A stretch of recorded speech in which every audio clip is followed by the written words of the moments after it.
Taurus, hi! Welcome to Mr. Queen PH at ito ang inyong love reading for January 2024. This is a general reading, just take what resonates. Watch your Sun, Moon, Rising, Venus for other messages. And thank you sa lahat ng mga sumusuporta dito sa ating channel. Just a reminder, gamitin nyo lamang ang reading na ito bilang gabay. And pa-follow, like na rin ang ating Facebook at TikTok. Lahat po yan, Mr. Queen PH. And please check out my Shopee, available ng mga protection and prosperity items, bracelets, zodiac sign bracelets, and many more. Link on the description. Ayan, let's see, Taurus. What's up sa inyong love life? Nalilito, confused. Parang meron kayong pinagpipilian ngayon, no? Oo. Pwedeng you are involved in multiple connections, no? Or pwedeng ano rin, iniisip mo kung saan ka napapunta.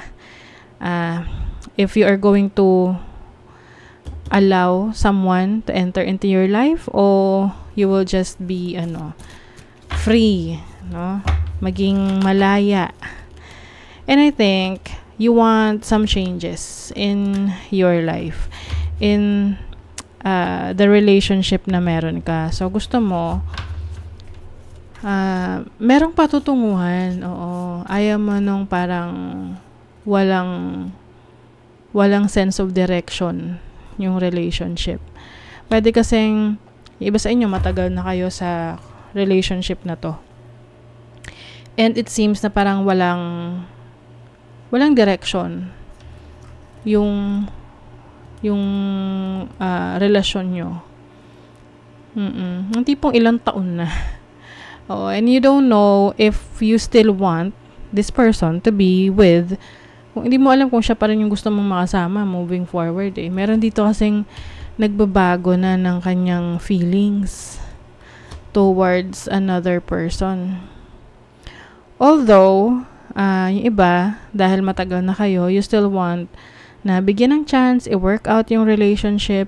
But it seems na hindi ka na ganun hindi na ganun kabuo yung loob mo for this connection. 10 of Wands. Pwedeng medyo napagod ka na sa mga challenges na pinagdaanan ninyo. Hindi naging madali eh. Oo. Pwede ring dito sa relationship na to, ikaw yung mas nagdadala ng relationship. Ikaw lagi yung mas responsable, and the person that you're dealing with is walang pakialam masyado, sunod lang ng sunod sa kung saan papunta. Or pwedeng itong person that you're dealing with wala masyadong pangarap sa buhay, and you're looking for a stable direction, no, pagdating sa relationship. So let's see.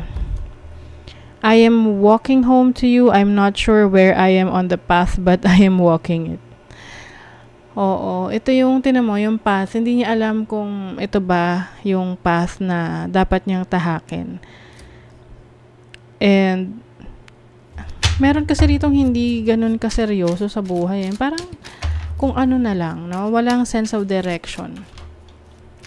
Minsan nakakatagpo tayo ng ganyang karelasyon na pwedeng hindi pa siya ganun kasigurado sa buhay niya, sa mga plano niya, may mga responsibilities na hindi pa siya ready. And ikaw, ready ka na. So, syempre hindi aligned yung inyong energies.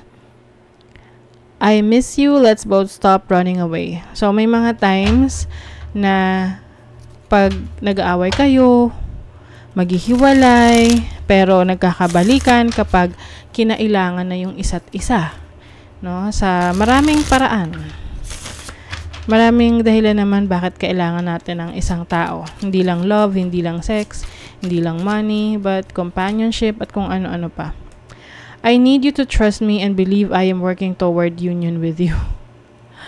Oo, so kailangan, parang I see someone na pinapaasa sa relationship.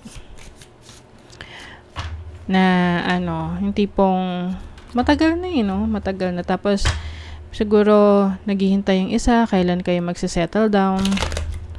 Pwedeng ikaw naghihintay ka, kailan kayo magse-settle down. And this person doesn't seem to know when. Parang Wala, hindi niya alam. Perplexed. Gulong-gulo, litong-lito. I always felt I had a higher calling in life and our connection brings me more clarity to it. Yung iba naliliwanagan kayo sa situation nyo ngayon.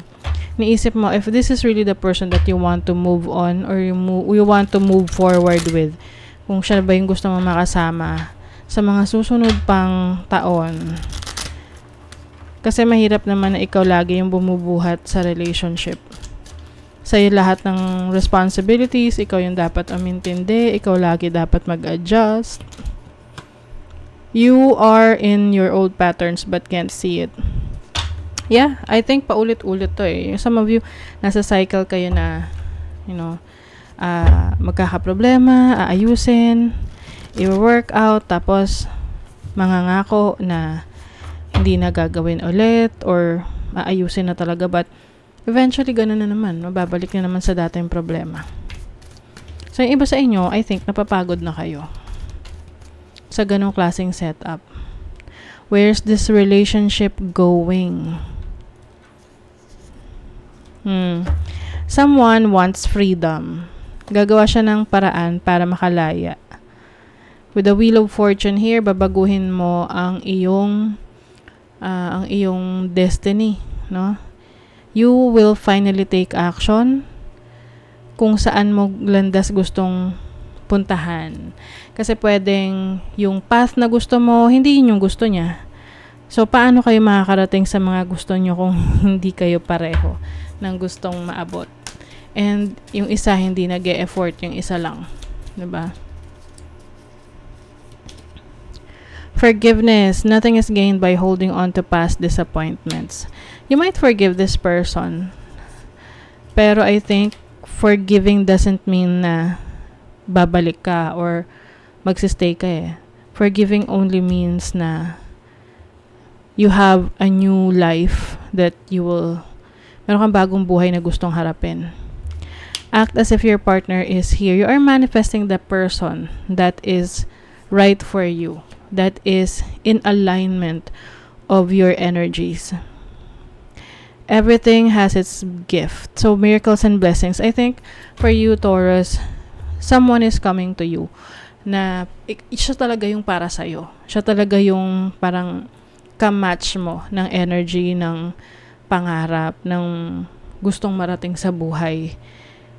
Kailangan mo lang i-release at i-let go yung situation na meron ka na alam mong wala nang patutunguhan para mag-open up yung ganong opportunity for you in the future.